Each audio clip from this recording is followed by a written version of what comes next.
Ustedes ya pueden tener conocimientos bastante sustentables que han llevado a la biología. Bueno, ya saben que antibióticos pueden dar, vamos a estudiar más los mecanismos de acción, sus clasificaciones, los criterios de su aplicación. También tienen ya experiencia en antiparasitarios, conocen mejor los hospitales de los parásitos de lo que yo conozco, porque no es a lo que yo lea frecuentemente. Ya ustedes están fresquitos, el año pasado nos han llevado parasitología. ¿Con quién han llevado parasitología? Peor todavía, ¿no? Les ha hecho andar de científica, ¿no? De la doctora Laguna. Bien, exigente la doctora Laguna. Y bueno, ¿no? Y bueno, antivirales también han llevado el bacterio y antibióticos también, pero bueno, algo por lo menos. Entonces, ahora vamos a ver desde el punto de vista de la farmacología. Y además les aclaro que es un capítulo muy importante porque sin importar la rama de especialización que ustedes hagan, seguramente van a estar antibióticos, ¿no? Además nunca falta un vecino, un amigo, un familiar que les piden una guía, un consejo. A veces incluso ya tienen tratamiento, ¿no? Pero tienen que preguntan, ¿no? Para cerciorarse, o para ver si sabes, o para ver si lo que le han dado está bien, ¿no? Entonces, vale la pena siempre tener un conocimiento bien fundamentado, especialmente de antibióticos, ¿no? Antibacterianos, ¿ya? Porque antibióticos engloba todo este plano, subdivisiones, ¿no? Entonces, antibióticos, AINES, corticoides, son cosas que, sin importar la especialidad, van a usar. Entonces, son capítulos en los que tienen que poner mucho énfasis, ¿no? De repente, cuando veamos antidepresivos, antiserotoninérgicos, bueno, este capítulo va a estar más relacionado con aquellas personas que se incluyen con la psiquiatría, ¿no? Y bueno, está bien que conozcamos, que entendamos cómo actúan todo, pero no son fármacos de aplicación frecuente, ¿no? Pero antibióticos, AINES, constantemente se utilizan, ¿no? Entonces vamos a empezar diciendo que un antibiótico es una sustancia química producida por un microorganismo que tiene la capacidad de eliminar o inhibir a otro microorganismo. ¿No ven? Yo para que entiendan y se acuerden les digo, si yo le digo aquí al joven que traiga su perro y le tiene que traer su gato, ¿qué va a pasar? Bueno, se van a pelear. Se van a pelear, ¿no ven? Se van a pelear. Yo creo que algo así ocurre a nivel de seres microscópicos, ¿no? También tienen ese instinto de pelea, ¿no? Y luchan entre ellos, ¿no? Y, por ejemplo, los hongos producen sustancias que destruyen a las bacterias. Esto ha sido un evento casual descubierto por Sir Alexander Fleming, ¿no? Dicen algunos libros que Sir Alexander Fleming era un hombre muy desordenado, ¿no? Entonces, él hacía sus cultivos, estaba estudiando las cepas bacterianas y toda esta historia, y accidentalmente él derrama el cultivo de un hongo sobre un cultivo de bacterias, ¿no ves? Y encima dice, ¿qué me importa? Voy a dejar así, no va a pasar nada, ¿no? Se va de vacaciones 2 semanas, pero no. Pero él muy observador, obviamente muy inteligente, pero desordenado, ¿no? Los característicos de los inteligentes, ¿no? Yo quisiera que vean el escritorio, es un poquito chiquito. Sigamos. Nota que el crecimiento bacteriano ha sido inhibido, ¿no?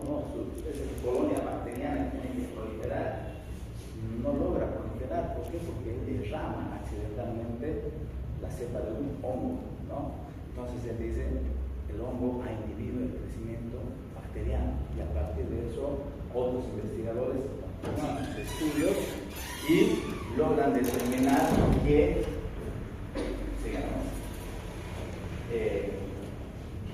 esta sustancia producida por un microorganismo, por un hongo, es capaz de eliminar o inhibir el crecimiento de otro microorganismo de una bacteria. A ver, cumple el criterio, ¿no es cierto? Para que nosotros lo apliquemos terapéuticamente, obviamente estamos hablando de un proceso infeccioso en un huésped que es el ser humano, y vamos a manejar patologías de invasión de organismos externos sobre el organismo humano, que incluyen bacterias, y nos va a permitir estudiar los fármacos con propiedades antibacterianas, hongos, nos va a permitir estudiar sustancias con propiedades para destruir al mismo hongo, que son antifúngicos, antimicóticos, fármacos antivirales, fármacos antiparasitarios y tubulostáticos. ¿Ya? Entonces, todo esto incluye la definición de antibiótico. ¿Ya?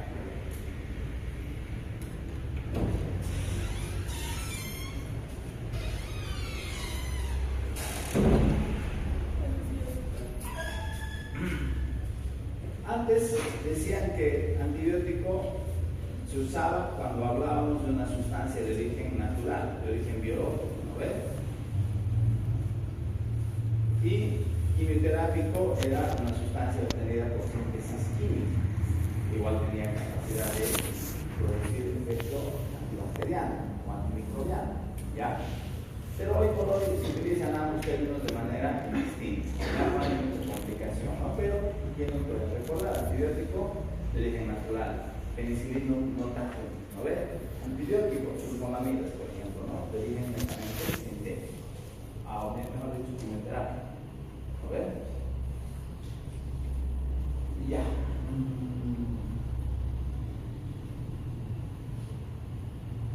Acá ustedes van a ver algunos enfoques que han permitido clasificar esta gran familia de sustancias. Lo más amplio sería antibacteriano, antimicótico, antiparasitario, antiviral, antifúngico, ¿no ve? Eso sería la división más amplia, ¿no ve? Pero dentro de los antibióticos tenemos varias familias que tienen origen químico diferente, obviamente, ¿no? Y obviamente también se pueden clasificar según su origen químico, según su mecanismo de acción, según sus propiedades antibacterianas, según su espectro antibacteriano. Se van a dar cuenta que en medicina, no solo en farmacología, cuando existen muchas clasificaciones, es porque ninguna es plenamente satisfactoria, ¿no?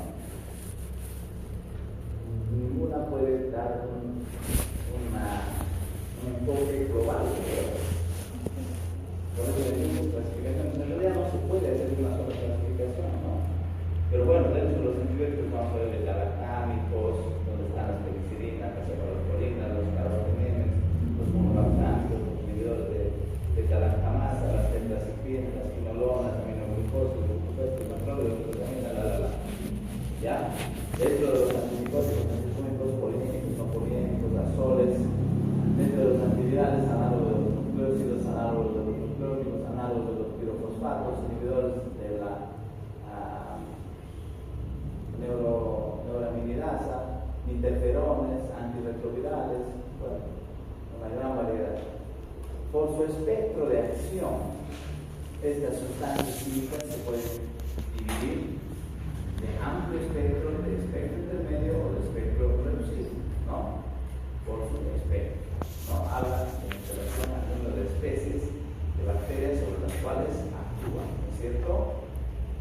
De amplio espectro actúan sobre bacterias, hongos, protozoos, ¿no? Mata todo, ¿ya? Mucho menos específico, pero sí muy útil, ¿no? De espectro intermedio, ¿no? Actúan ya sobre un número más limitado. Aquí tenemos los antimicrobianos, los antibacterianos, que es lo primero que vamos a estudiar desde la próxima clase si acabamos con fármacos beta-lactámicos, la penicilina y compañía, ¿no ves?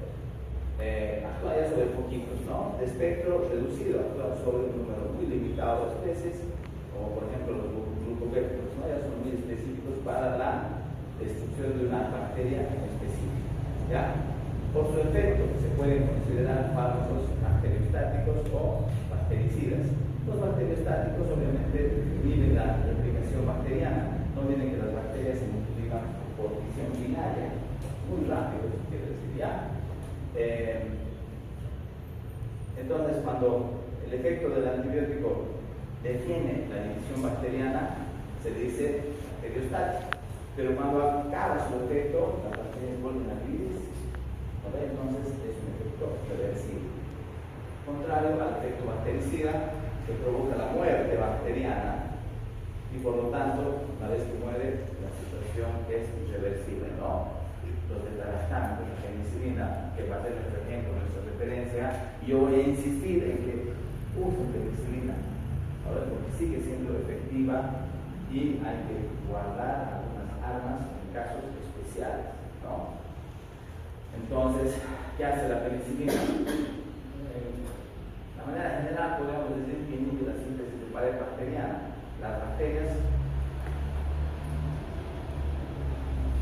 tienen en su conformación una pared bacteriana, vamos a ver enseguida un esquema, ¿no?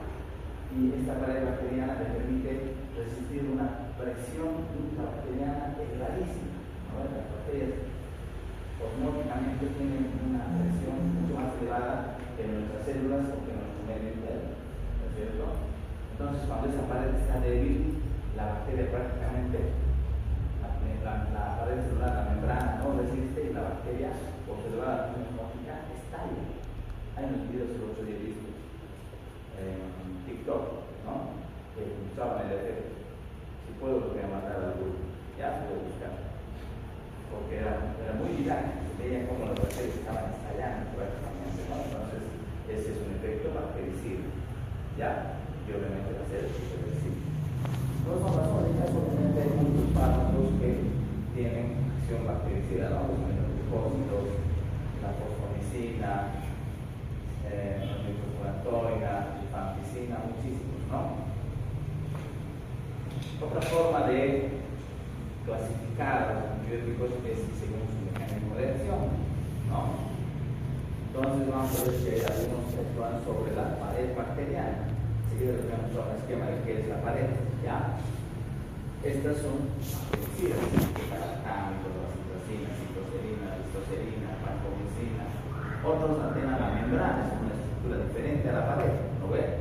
Las polimicina, los antifúngicos. Otros miden la síntesis de proteínas, ¿no? Generalmente van a provocar un efecto bacteriostático. Aminoglucósidos, cloramimicol, tetracitina, macrólidos. Otros miden la síntesis de ácidos nucleicos. Pueden actuar en 3 niveles.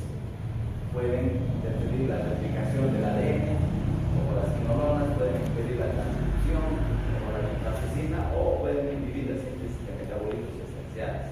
Y este mecanismo de la síntesis de metabolitos esenciales, algunos autores lo consideran un quinto mecanismo, ¿no?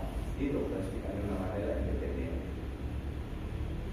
Esto es lo mismo, solamente estamos usando de manera esquemática los sitios donde actúan, ¿no ven? Que hay algunos que alteran la membrana, que hay algunos que están alterando la pared. Vean aquí en la gráfica ya se ve, la pared es la estructura más periférica, ¿no? Y la membrana es la que está en café más oscuro, ¿no ven? Es una estructura más interna, ¿no? Eso es una característica de las bacterias, diferentes a nuestras células.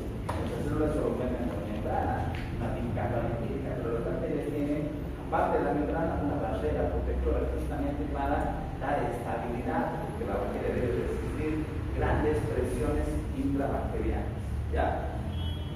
Otros actúan a nivel de la ribosomal, inhibiendo la síntesis proteica a nivel del segmento 30S, a nivel del segmento 50S. Otros actúan inhibiendo la síntesis de ácidos nucleicos a nivel de la transcripción, a nivel de la incubación, de la replicación, de la transcripción y de la síntesis de metabolitos esenciales, ¿no? No hay sustrato para la información de esta cadena, ¿no? Entonces ahí tienen es lo mismo, ¿no?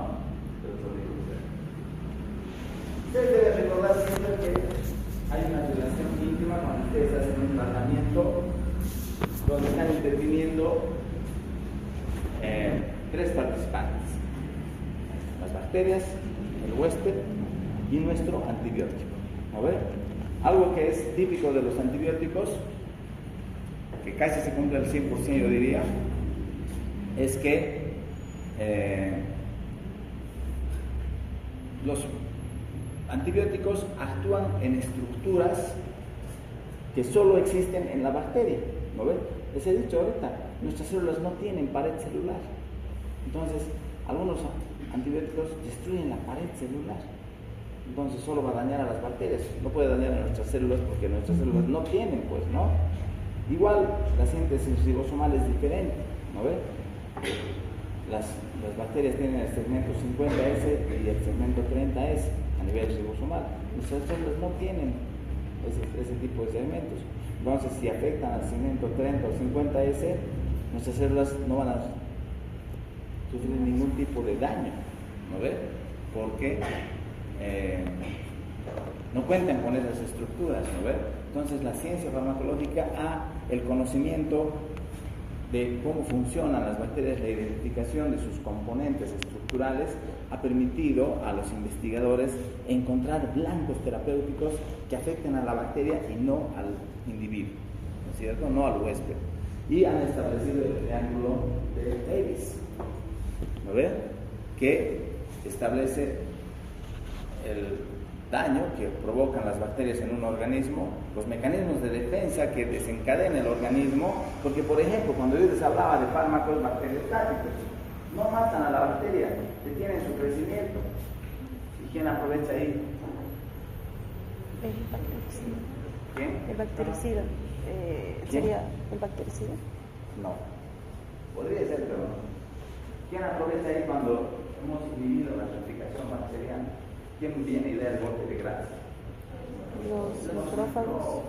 Pues, nuestras propias células de la inmunidad, ¿ve? Que vienen y obviamente terminan el trabajo, ¿no?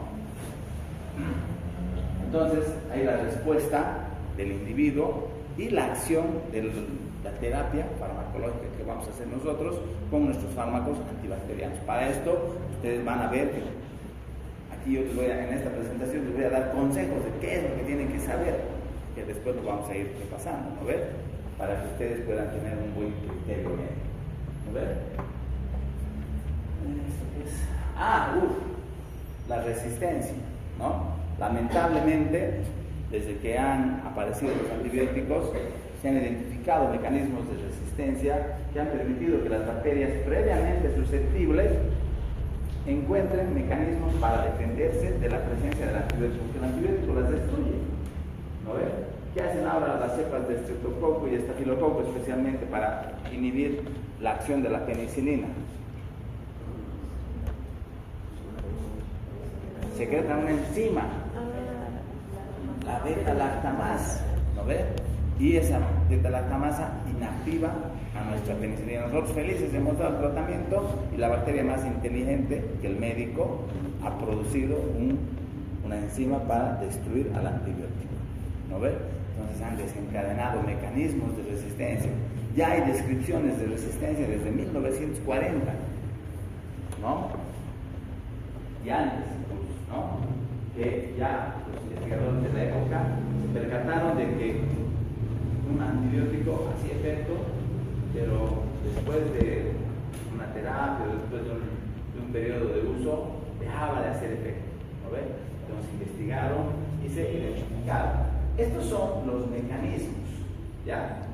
Los tipos de resistencia son otros, se los voy a mostrar más adelante. Por aquí están medio desordenadas las diapositivas, pero al final de cuentas la información les va a llegar a ustedes, ¿no? Todo como les dije aquí, cómo ha funcionado. Diapositivas del año pasado. He aumentado algunas cosas este año y he aumentado algunas del doctor Barahona, ¿no? Entonces, está larga la presentación y además está mezclada. Ya, pero igual, yo se los voy a ir estructurando todo, ¿no? Los de relación, por eso he incluido un punto de atención. Pero estos son los mecanismos por los cuales las bacterias logran producir resistencia, ¿no ven? La producción de enzimas que destruyen o inactivan al antibiótico, la beta-lactamasa, enzimas modificantes aminoglucósidos, ¿no? O de enzimas modificantes de cloranfenicol, acetiltransferasa, ¿no ven? Entonces, todo esto provoca inactivación del antimicrobiano, ¿no? Otras veces la bacteria provoca mutaciones en su propia pared para evitar que el antibiótico entre. Y si no entra, obviamente no es capaz de provocar su acción, ¿no? A veces cuando entra rápidamente lo elimina, ¿ya? Entonces se compra de flujo, ¿ya? Esto es disminución de la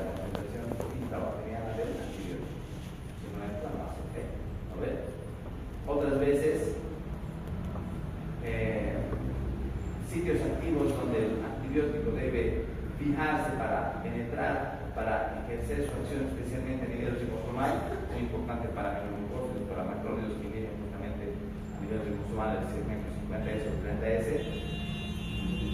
pueden provocar un objetivo estructuralmente alterado. Entonces el fármaco no reconoce su blanco. Si no reconoce su blanco, no puede ejercer su acción, ¿no es cierto? Otras veces la bacteria desarrolla vías metabólicas diferentes, como ocurre con el penetrocrin sulfonitoxazol, ¿no? Que bloquean el ácido paraminobenzoico, y la bacteria sintetiza ácido paraminobenzoico por otra ruta, entonces sigue viva. ¿No? Entonces desarrolla vías metabólicas alternativas. ¿No? Y obviamente puede haber cambios a nivel del genotipo de la bacteria. Sin material extraño, es una herencia vertical, lineal. Una bacteria tiene el gen de resistencia, y cuando esta bacteria se divide, las dos bacterias hijas van a heredar el gen de resistencia. No ha habido un material externo, ¿no es cierto? La bacteria ya tenía la propiedad de tener mecanismos de resistencia, por eso es lineal, sin material genético extraño. ¿Ya? Ha ocurrido por una mutación cromosómica de la misma bacteria, que en su intento de defenderse ha mutado. Siempre mutan, ¿no? Pero muchas veces se encuentran la mutación incorrecta que les permite resistir. Por eso yo digo, las bacterias, algunas bacterias resistentes, cumplen el refrán que dice: lo que no te destruye te hace más fuerte. ¿No ves? Lo cumplen a cabalidad. ¿No ves?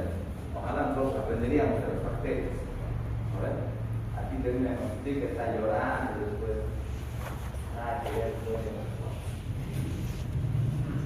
Bueno, pero muchas veces también ese material genético que contiene la información de los mecanismos de resistencia puede provenir de afuera. Es un material genético externo, extraño, ¿ya? Y se va a transmitir a otra bacteria por transformación, por transfusión, o como decía nosotros, de tipos más didácticos, ¿ya? También existen los transposones, los integrones, los genes cassette, que transfieren la información de resistencia a otra bacteria, ¿no? Ahora han descubierto que las bacterias se comunican, ¿no? No solo entre bacilos, también con espiroquetas, ¿no ven? Entre cualquier cepa bacteriana se comunican y transmiten la información para transcribir la información de resistencia, ¿no? Entonces todas las bacterias adquieren la resistencia cuando una ha logrado mutar y ha logrado encontrar los mecanismos de resistencia, ¿no? Hace un tiempito atrás he leído un artículo que no sé qué leer en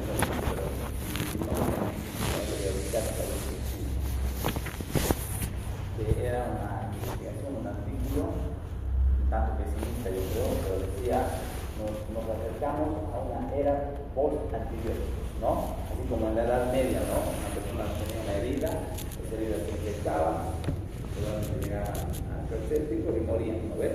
Porque no había antibióticos, ¿no ves? Curaban con brujería, ¿no ves? Nosotros hemos vivido una época dorada, ¿no? Hemos descubierto los antibióticos, la antibiótico-terapia, y hemos podido controlar las infecciones, ¿no? Bacterianas. No olviden que las infecciones bacterianas son una causa de muerte significativa, ¿no ve? Y el hecho de que nosotros podamos controlar ha cambiado el curso de la historia, ¿no ve?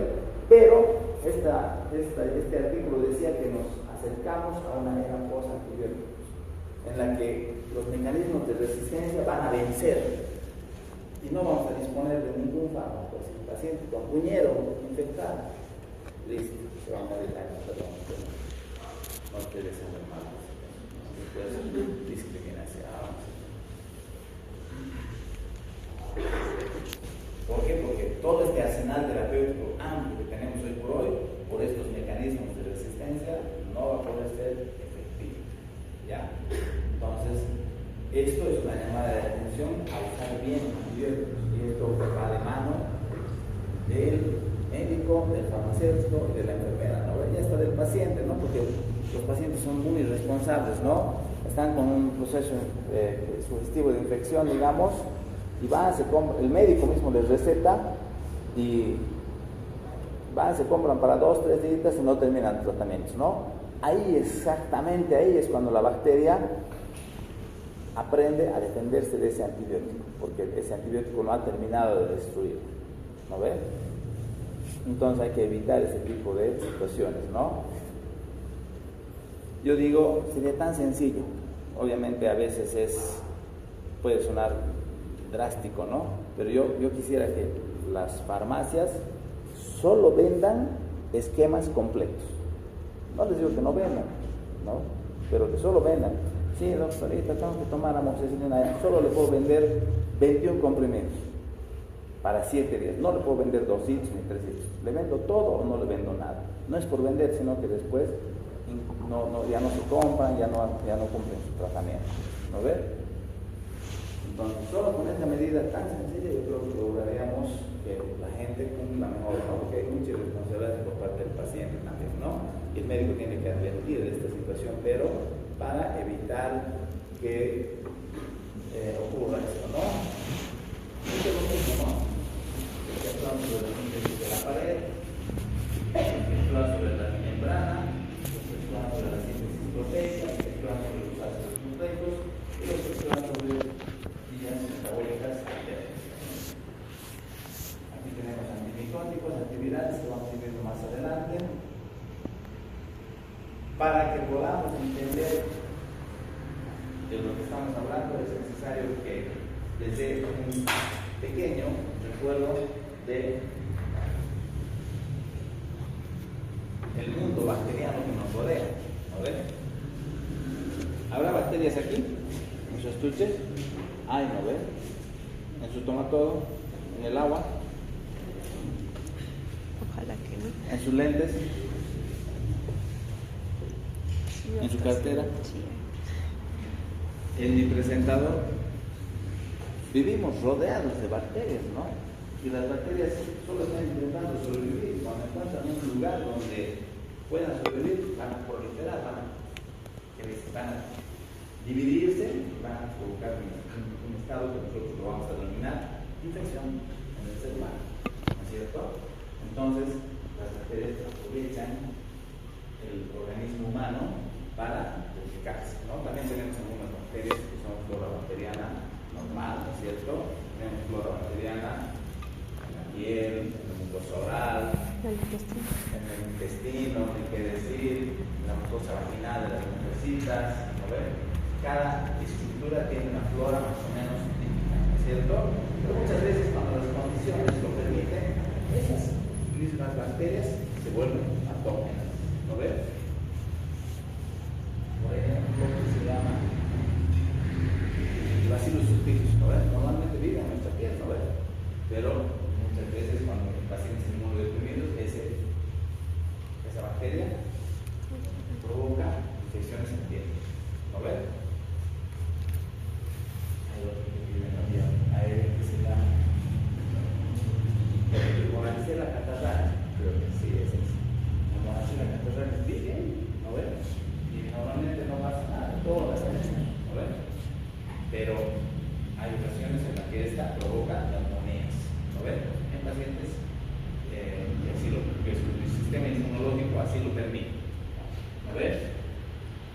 Bueno, entonces, un microorganismo, un microbio, es un ser vivo diminuto, es un sistema biológico que solamente lo podemos identificar gracias al uso de un microscopio. Tienen individualidad y tienen una organización biológica elemental. ¿Cuáles son los microorganismos? Ya los hemos mencionado, creo. Bacterias, vamos a usar fármacos antibacterianos, parásitos, antiparasitarios, hongos, antimicóticos, antifúngicos, virus, antivirales y priones. No hay tratamiento. ¿No ven? Estos son los microorganismos que se identifican. ¿No ven? Esto es más o menos lo mismo. ¿Dónde están los microorganismos en la clasificación de los seres vivos? las bacterias como tal se pueden clasificar según su morfología. ¿Qué tipos de bacterias conocen? Espiroquetas, ¿qué es esto? Los espiritos también les dicen, cocos, bacilos y espiroquetas, ¿no ven? Según su forma, ¿no ven? Según su fisiología. ¿Qué? No. Esto es según su apetencia victoriana. Aerobias y aerobias. ¿No ven? Según su apetencia victorial, gran positivas y gran negativas. ¿No ven? Aquí para que recuerden algunos bacilos, algunos cocos, algunos espirilos. Y ahí viene, esto sí, me gusta mostrarles. La pared bacteriana, este espesor medio lila, medio celeste, azulado, es la pared bacteriana. Una bacteria gram positiva está categorizada como tal porque tiene una membrana similar a la membrana de nuestras células, una membrana, una bicapa lipídica, pero está rodeada de esta pared celular, ¿no? Y no se veía, pero vamos a volver para que recuerden que esta parte del café claro, digamos, este más oscuro es la membrana, este café claro es la pared, ¿no ven? Entonces, por la división del gram, las gram positivas se tienen de color violeta, ¿no ven? Azulado. Y las gram negativas rojo. Las gram negativas tienen una estructura conformacional, morfológica diferente. Tienen, en primer lugar, tienen una doble membrana. Las gram negativas, ¿no ven? Tienen una membrana interna y una membrana externa. Ambas separadas por una delgada capa de pared celular. No es como la gruesa capa de pared celular de las gram positivas. Esta característica les da sus preferencias tintoriales que a nosotros nos permiten clasificarlas como gram positivas o gram negativas. ¿Ya? Entonces ya puede haber pocos gram positivos, pocos gram negativos, bacilos, espiritos, todo, ¿no ven? De los parásitos, cuando lo vean a la doctora Laguna le preguntan, ¿ya? Protozoo, el mismo sectoparásito, ¿ya? Los protozoos pueden ser flagelados, ciliados, isópodos, esporosos, ¿no ven? Los hongos igual, contaminantes, patógenos, a ver por aquí dónde está.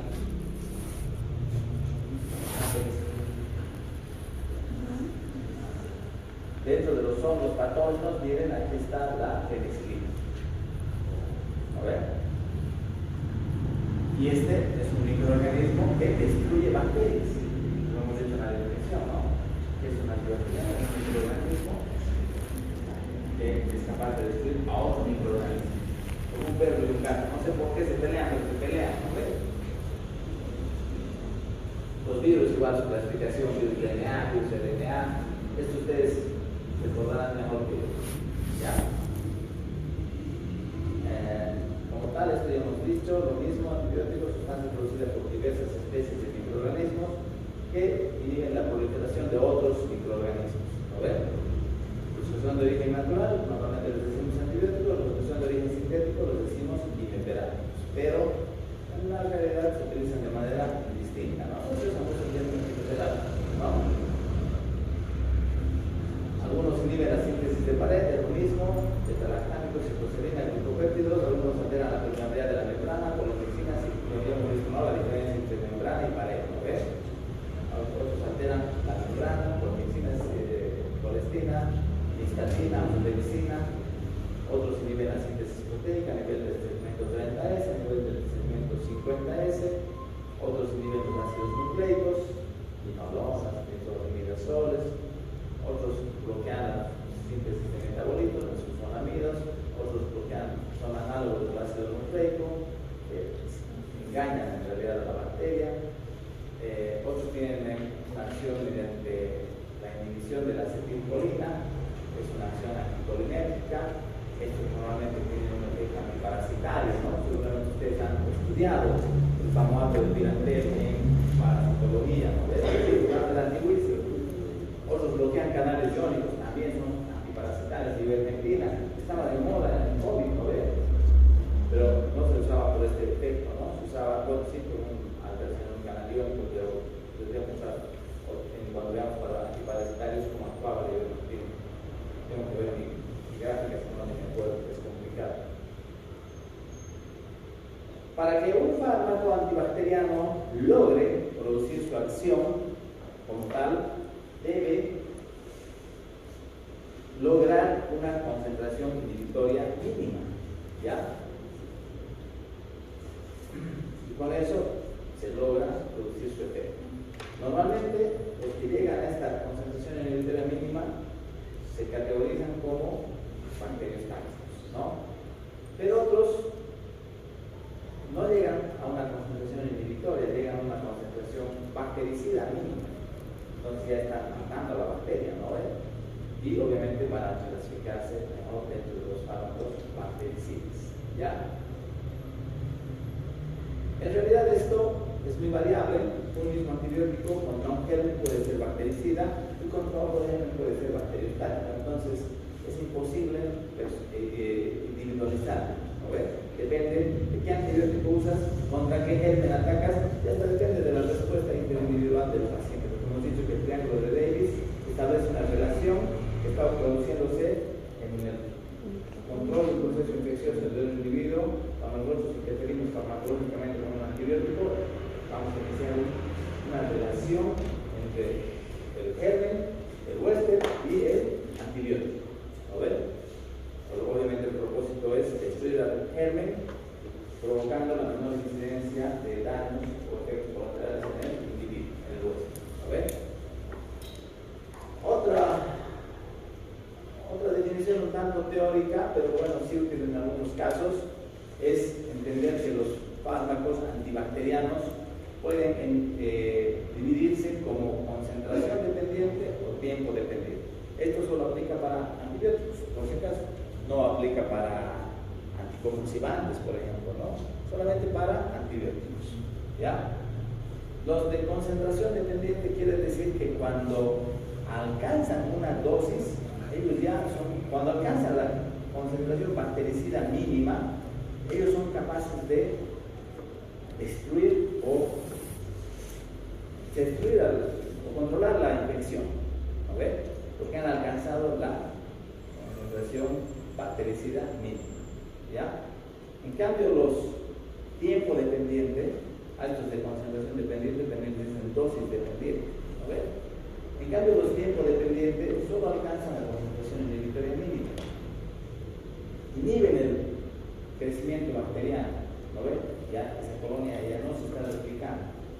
Pero si no damos una dosis consecutiva, el efecto se anula y las bacterias otra vez prosperan, ¿no ves? Entonces es importante dar el tratamiento de pulsos, ¿ya? Se debe dar pulsos de tratamiento, ¿no? Pero también con los fármacos dosis dependientes, ¿no ves? El dosis dependiente mata a la bacteria, pero nada que garantice que haya matado a toda la colonia con una sola dosis, ¿no ves? Es imposible. Es por eso que hacen tratamientos por 7 días, por 5 días, por 14 días. Por ejemplo, la citromicina se da por 5 días nada más, ¿no ves? Porque es dosis dependiente o concentración dependiente, ¿no ves? Porque su efecto va a durar más todavía, ¿no ves? En cambio, la amoxicilina es tiempo dependiente. Una vez que finaliza su acción,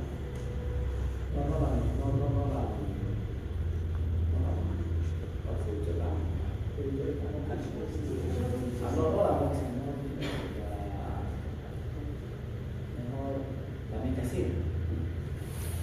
Ahora, es tiempo de esperar de tiempo para que su concentración siempre se mantenga, ¿no ves?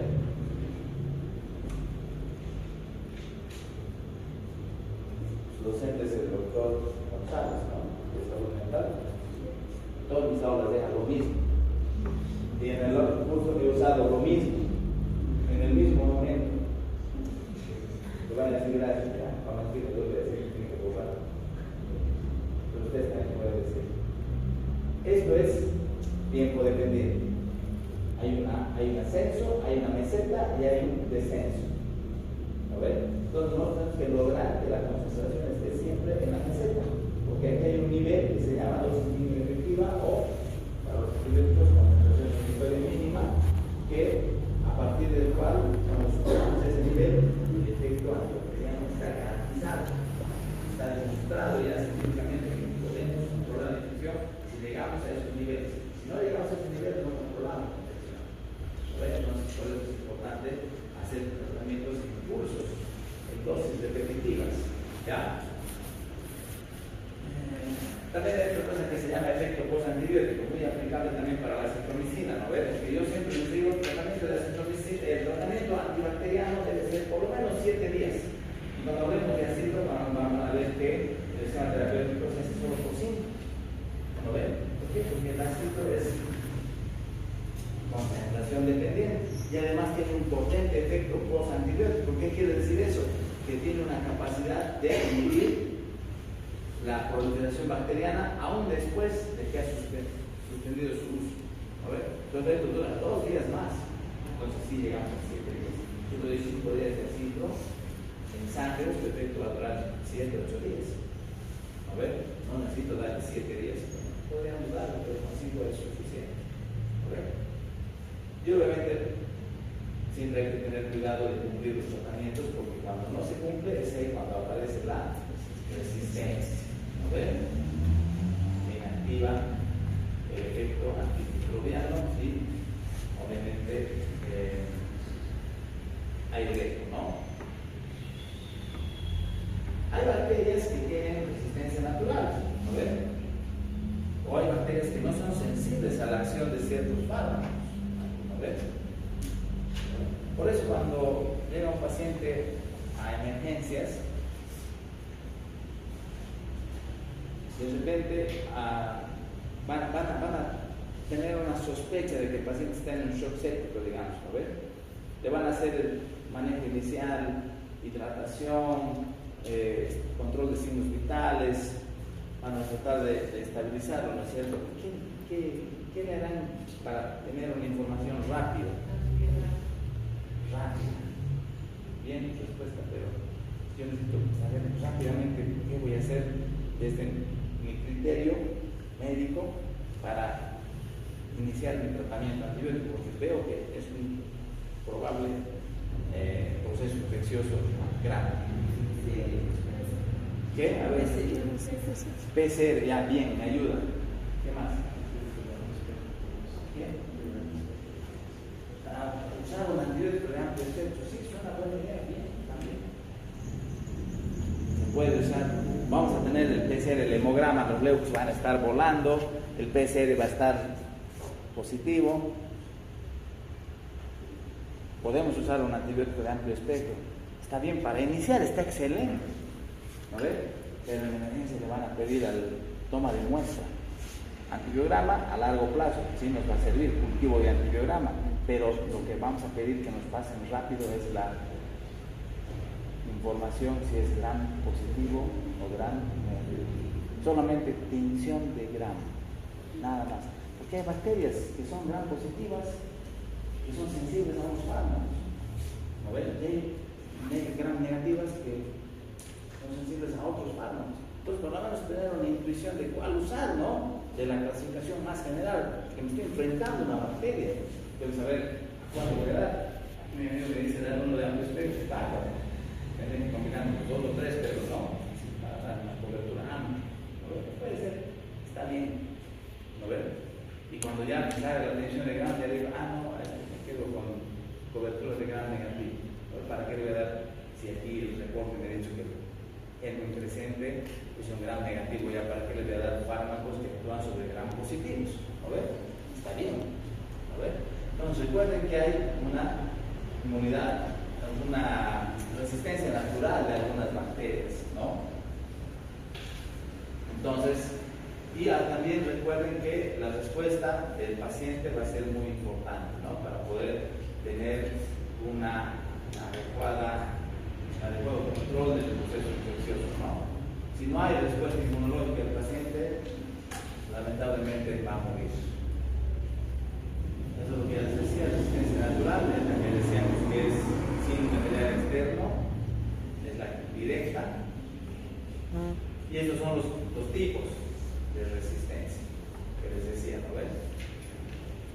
En resistencia adquirida, disminución de la enfermedad, complicación y inactivación del antibiótico, alteración del sitio donde el antibiótico ejerce su acción. ¿No ven? Un antibiótico para que nos pueda dar certeza de que va a lograr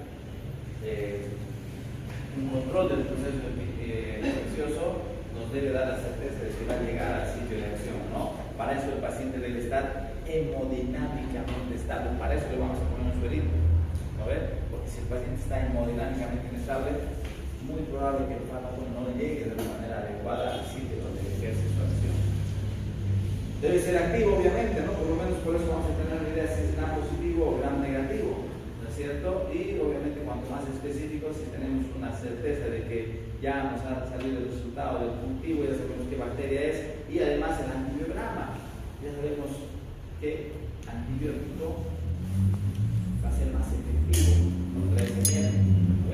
Entonces ya tenemos una certeza de que vamos a interferir con la acción de la bacteria, porque el reporte del antibiograma así no me importa.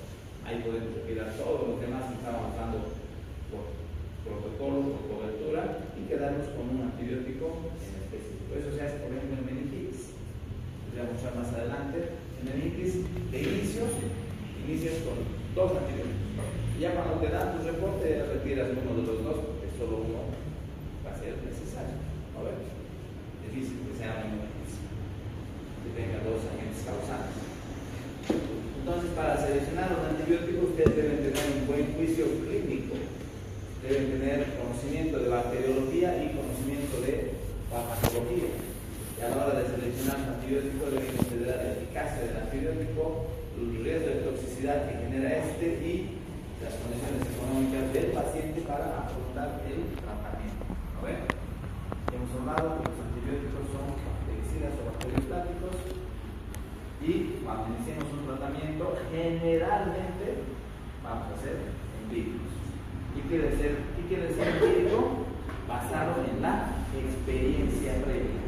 ¿No ven? Entonces, no es que a mí se me ha ocurrido o a los autores de los libros, sino que ellos tienen estadísticas, pues, de que, por ejemplo, lo más común, la faringoamigdalitis es producida por el Streptococcus pyogenes, ¿no ven? Y el 100% de los Streptococcus pyogenes, no el 100%, el 90% son sensibles a penicilina, ¿no ven? Entonces, el protocolo de control de infecciones para el manejo de una faringoamigdalitis establece que debemos tratar con penicilina, ¿no ven? No es que se le ha ocurrido a alguien, ha dicho, no, esto es más barato, es penicilina nomás. No, está basado en un dato estadístico, por años de experiencia, ¿no? Y se sigue usando y sigue siendo efectivo. El Streptococcus pneumoniae es altamente sensible a penicilina. Las neumonías por Streptococcus pneumoniae se tienen que tratar con penicilina, con nada más. ¿No ven? ¿Por qué? Porque la estadística nos demuestra que son sensibles. Podemos hacer ese tratamiento empírico. Obviamente, lo correcto antes de iniciar el tratamiento es proceder a la toma de muestra, ¿no ven?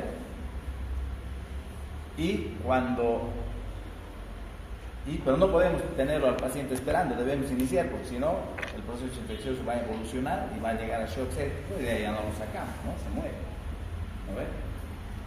Hacemos la toma de muestra, iniciamos nuestro tratamiento empírico en base al conocimiento previo que se tiene. Por ejemplo, si yo les hablo de infección de vía urinaria en mujercitas, ¿en qué germen sospechan? Así es Escherichia coli.